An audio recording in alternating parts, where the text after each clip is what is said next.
4천만 동포 여러분 안녕하십니까?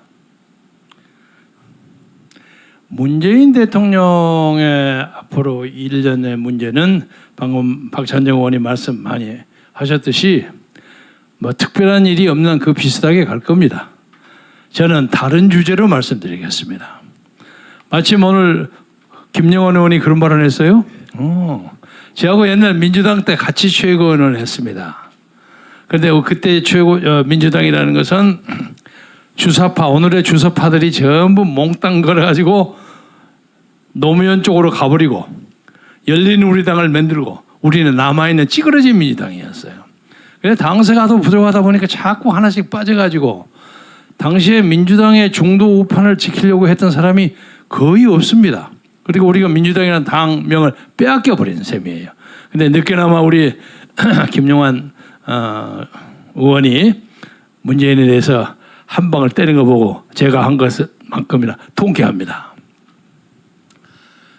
우선 제가 본론을 말씀드리기 전에 먼저 여러분에게 보고 하나 드릴 게 있는데 드디어 김경재도 방송을 하게 됐습니다.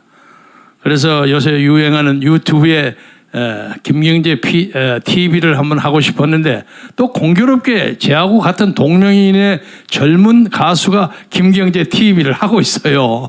그래서 겹쳐서 할 수 없이 뭐 진성호 방송 이런 게 있어서 김경재 방송 그리고 오늘부터 시작하겠습니다.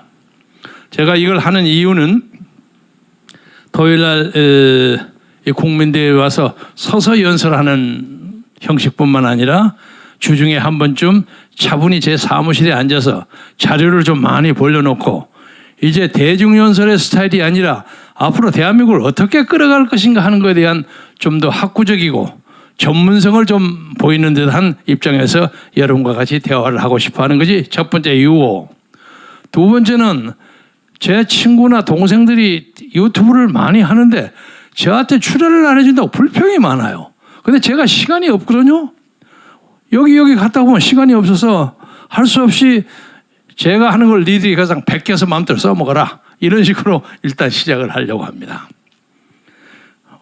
오늘 제가 여러분과 함께 토론하고자 하는 주요한 제목은 윤석열은 누구에게 충성하는가 하는 제목입니다.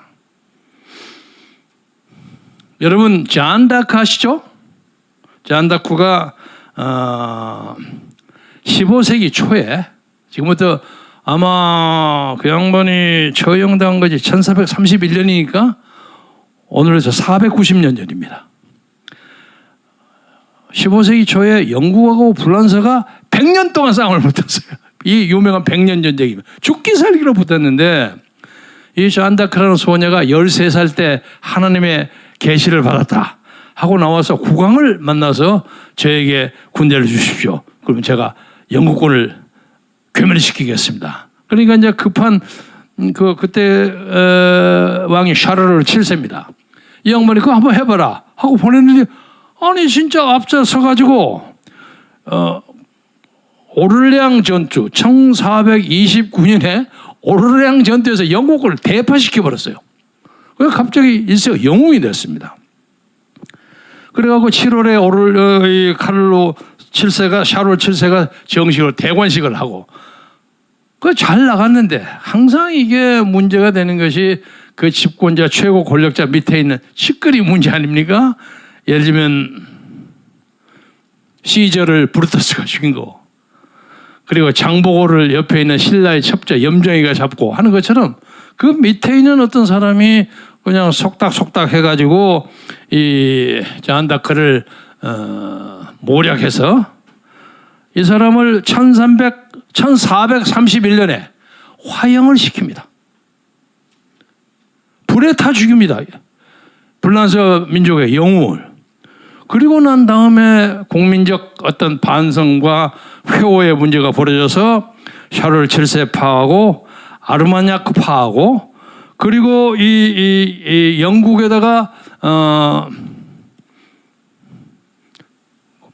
잡아서 보낸 그 배반자 부르고뉴파 이 세 파가 화해를 해가지고 단합해서 영국 축출에 나서서 영국을 쫓아내고 백년전쟁을 끝냈습니다. 그러니까 백년전쟁을 끝나게 한 것이 잔 다크예요. 그런데 문제는 제가 드리려고 하는 것은 잔 다크를 그렇게 잔인하게 죽이는 일을 벌리면서 그때 그 시대를 끌어가려고 했던 것이 왕권과 로마 교황청이었습니다. 그래서 그때부터 시작한 마녀 사냥이 16세기, 17세기에 전성을 이루었는데 수많은 사람들이 죽었어요. 몬터라는 사학자는 3만 5천을 죽였다고 하고 벤 예후다라는 사학자는 1980년에 발표한 연구소에서 50만이 죽었다고 하고 터너 에글리라는 사학자도 최신 겁니다. 1983년에 적어도 50만 이상 한 7, 80만이 희생을 당했다. 이렇게 수많은 사람들이 마녀 사냥을 당했습니다. 그게 전부 여자만 하는 게 아니라 한 20%는 남자도 당했습니다. 제가 이 말씀을 여러 개 말씀드리는 것은 오늘 한국에서도 지금 오늘로 해서 약 1,500일 가까이를 옥고를 치르고 있는 박근혜 전 대통령이 우리나라에서 정치적 마녀 사냥을 당한 것이 아닌가 하는 것을 여러분에게 제시하면서 여러분과 같이 이 문제를 생각해 보고자 합니다. 우선 제가 얘기하고 싶어하는 것은 윤석열 전 검찰총장인데 개인적으로 자세한 얘기는 할 수 없습니다만은 최근에 그쪽으로부터 저에게 한두 차례 사람들이 와서 이런저런 의견을 나누고 갔습니다. 그래서 제가 조건을 걸었어요. 나는 김종인이라는 사람처럼 별이 떴다 하면 아무나 뭘 해달라고 우 쫓아가서 해주는 사람이 아니다. 원칙이 맞으면 니들이 해달라고 안 해도 내 쫓아가서 한다. 그러니까 이런 문제에 대해서 답변을 해주라. 답변을 해달라고 하면서 이 답변이 잘 풀리면 당신이 원하지 않아도 열심히 내 당신을 밀겠다. 이렇게 해서 보냈습니다. 그와 관련한 사람으로 예를 들면 최근 우리 역사에 떠들썩했던 반기문 전 유엔 사무총장 그리고 고건 전 총리 공교롭게 이 두 사람이 다 제 선배 후배예요. 그런데 일세를 풍면은 여론조사 막 올라가다가 하루아침에 갑자기 없어져 버렸어요. 그러니까 대통령 후보로서의 인기 투표는 물과 바람과 같은 겁니다. 순식간에 깨집니다. 그런데 제가 지금도 반기문 총장이나 고건 총리에 대해 참 아쉽게 생각하는 것은 아니 왜 아무 말도 안 하고 갑자기 그만두었느냐. 자기들로서는 설명할 수 없는 어떤 문제가 있었으리라고 생각합니다. 그런데 제가 짐작키로는 이건 제 짐작입니다. 순재. 별로 대단치 않은 자그마한 문제예요. 그런데 이 양반이 이 정치적으로 맷집이 약해가지고 그냥 누가 공격하니까 얼어서 그만둬버린 거 아닌가. 고건 총리는 저하고 개인적으로 식사도 많이 하고 중국 여행도 같이 가고 특히 하얼빈에 안중근 의사가 그 이토 히로부미 저기간 이렇게 표시가 있습니다. 거기 참관한다고 몇 사람 같이 한 7, 8명 모아서 그 현장에 가서 여행도 하고 같이 잠도 자고 여러 가지 그 교류가 많았어요.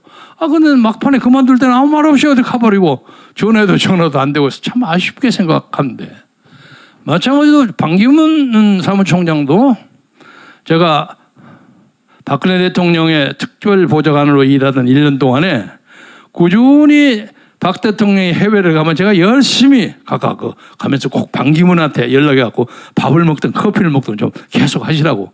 왜 해야 돼요? 그 사람이 우리나라를 끌어가는데 현재로서는 가장 책임자처럼 보이니까 열심히 좀 그걸 잘 하십시오. 알았습니다.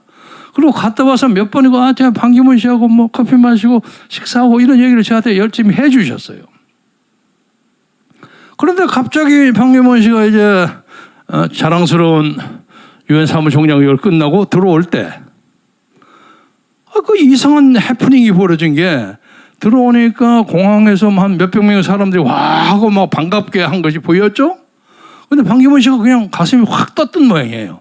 근데 그 정도 것은 그 전에 다른 사람이 들어왔을 때 그 10분의 1도 안 되는 겁니다. 속된 말로. 옛날 신민당 돌풍이 일어나기 직전에 김대중 전 총재가 들어왔을 때 얼마나 했습니까? 대단한 비교도 안 되는데 그 굉장히 올라갔던 모양이에요.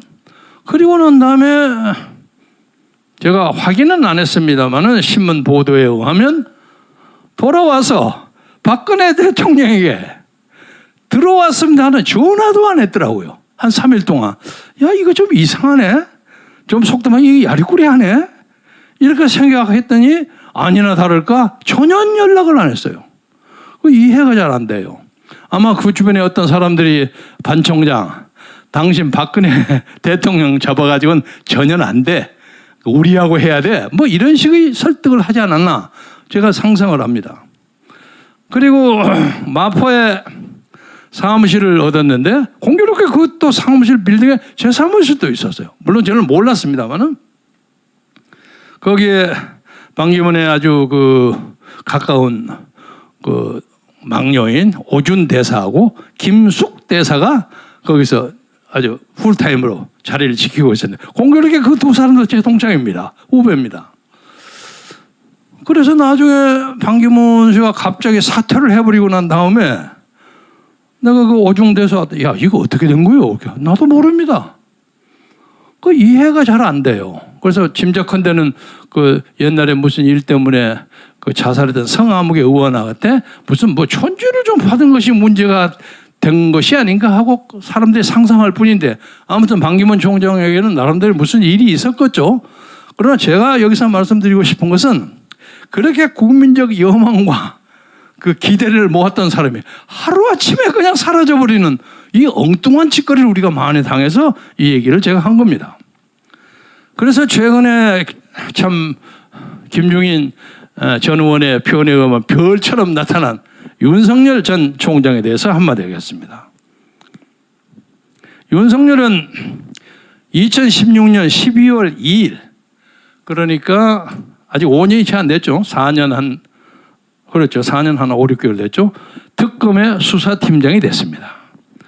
그런데 고발장에 첨부된 증거 자료에 근거가 된 언론 기사를 만드는데 관여했다고 알려진 현직 검사가 특검 수사 실무를 총괄하는 수사팀장에 임명된 것 사실 자체가 잘못된 것입니다. 이게 태생부터 공정성이 떨어졌다 이거예요. 그런데 당시에 특검엔 박영수가 한때 자기가 데리고 있었던 윤석열이 저 고검에 가서 평검사로 엿을 먹고 있는 걸 픽업했어요. 픽업해가지고 그 계층을 한 두세 개 뛰어넘어서 특검 보정도까지 올린 겁니다. 굉장히 올린 겁니다.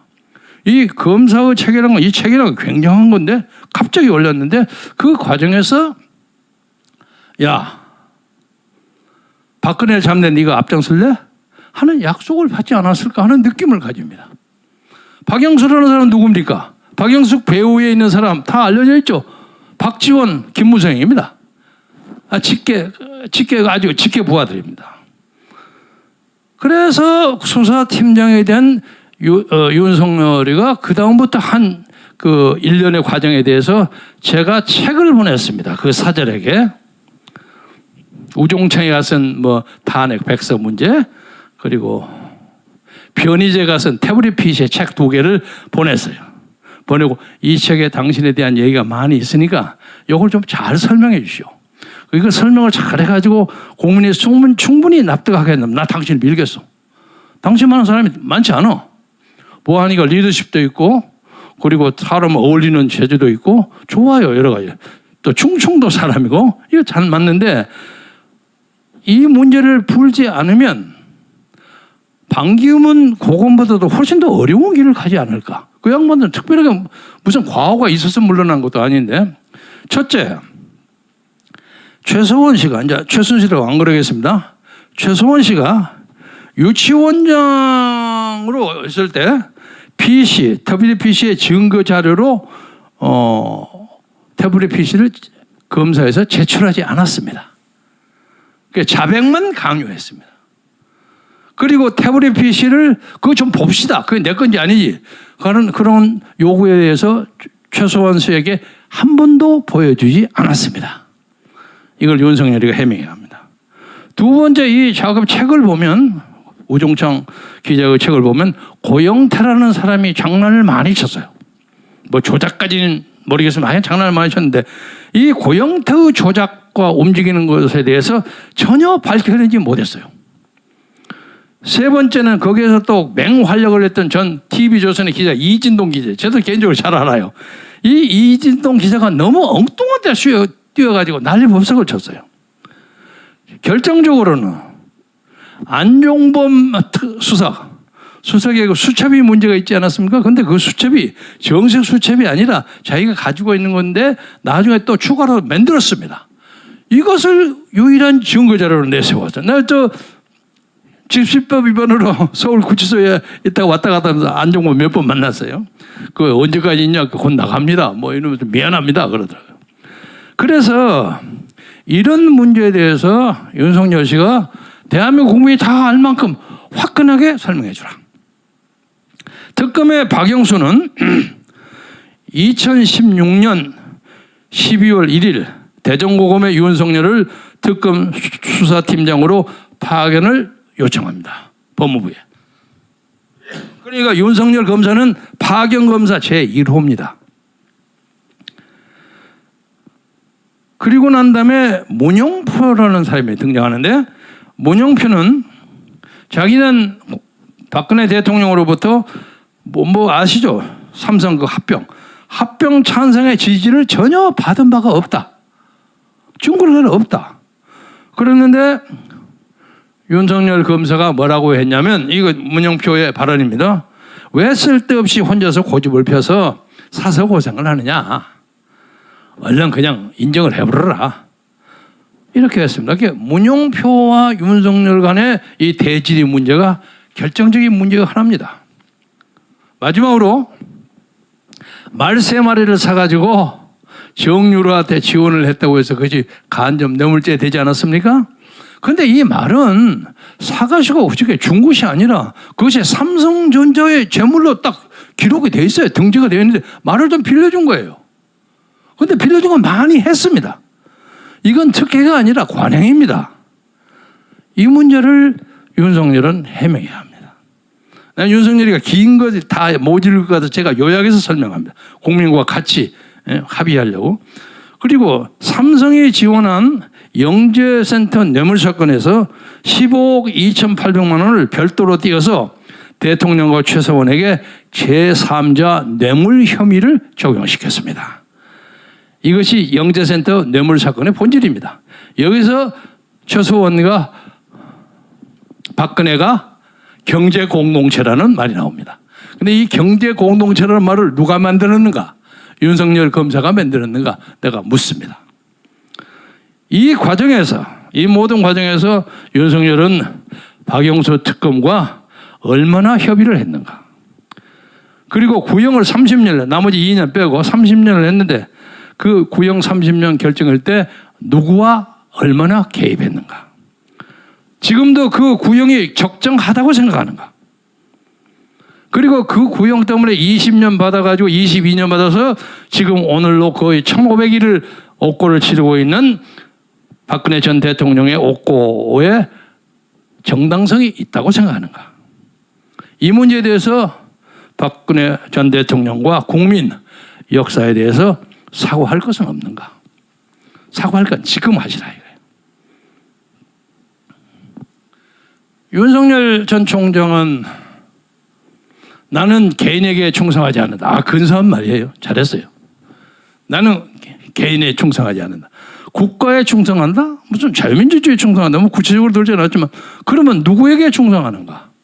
무엇에 국가에 충성하는가? 무슨 대한민국의 뭐 법체계에 충성하는가? 그것을 좀 밝혀라. 근데 내가 보기에는 많은 사람들이 그렇게 생각해요. 윤석열은 자기 자신에게 충성한 것 같아. 그러니까 2016년 12월에 특검 수사팀장이 돼가지고 박근혜 전 대통령을 감옥소에 집어넣고 그리고 한참 보다 보니까 자기 죄가 너무 커. 이건 뭐 탄핵을 너네 몇 번 당해야 할 문제야. 겁나요. 야 이거 어떡하지? 하다가 문재인과 막판에 추미애 문제 이런 문제가 약간의 대립각을 세워. 근데 사실은 그게 심각한 게 아닙니다. 민주당 정권의 친문과 반문 사이에 그 갈등에서 얼마든지 그 정도의 싸움을 할 수 있는 겁니다.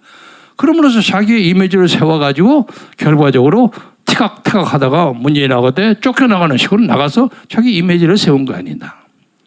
그래서 2016년이면 아직 채 5년도 되지 않은 당시의 대전지검 평검사가 4년 6개월 만에 여러 가지 일을 돼서 대한민국의 거의 1등, 2등 가는 대통령 후보가 됐어. 이 양반이 과연 국가를 제대로 끌어갈 수 있는가? 끌어가기 위해서는 제가 방금 제기했던 그 문제에 대해서 정말로 화끈하게 양심선언을 하고 누가 박근혜 탄핵에 일거수일투족을 지시했고 그것이 결과적으로 옳고 그르고 하는 것을 정확하게 밝힌다면 새 시대를 끌어갈 자격이 있다고 봅니다. 그러나 그것이 없이 어물어물해가고 인기를 투표하고 가가지고는 빼도 박도 못하고 우리가 내년 3월 9일 날 우리가 기다리는 새 시대의 어떤 건설의 역사적 전환점을 마련하는데 좀 부족하지 않을까 하는 생각을 여러분과 같이 해봅니다. 그래서 정말로 윤석열 전 총장은 개인에게 충성하지 않는가? 그러면 누구에게 무엇에게 충성하는가? 혹 스스로 자신의 영달을 위해서 스스로에게 충성한 것은 아닌가? 이것은 국민 많은 사람들이 윤석열 개인에게 의문과 동시에 많은 기대를 가지고 묻습니다. 그래서 지금 열심히 생각하고 있으라고 생각합니다. 그리고 제가 또 책을 또 사인을 꼭 해달라고 그 사절이 해서 열심히 붓글씨로 써가지고 열심히 보냈습니다. 나는 윤석열 개인에게 관심도 많고 애정도 있습니다. 그래서 이 문제를 잘 풀어서 내년에 좋은 시대를 끌어가는데 앞장설 수 있는 사람이 되기를 진심으로 바라면서 이제 우리는 문재인 대통령의 일거수일투족에 대해서 얘기할 필요가 없습니다. 앞으로 우리는 새 시대에는 부동산 밀수도 안 하고 무슨 가짜 인턴 문서도 만들지 아니하고 나온 계약서도 만들지 아니하고 그런 것을 안 하고도 깨끗하게 그 시기에 있는 수많은 인재들이 많이 있습니다. 너무 많아요. 그런데 하필이면 그렇게 문제 있는 사람들이 작자들이라고 하기는 좀 미안하지만 그 사람들이 아참 잘하고 뭐 로비 잘하고 장관이 차관이 해먹는 거야. 우리나라는 그보다 수백 배의 많은 인재들이 있어요. 그래서 새로운 시대에는 그런 것은 전혀 문제가 되지 않는 그런 사람들이 이 나라를 끌어가야 한다고 생각하고 끌어갈 수 있습니다. 그리고 행여나 그런 것을 생각하는 사람들은 자기 스스로를 절차탕마해서 누가 봐도 시비가 걸리지 않을 만큼 깨끗하게 살고 왕년에는 골프도 치지 말라 해서 골프 안 치는 사람도 많아요.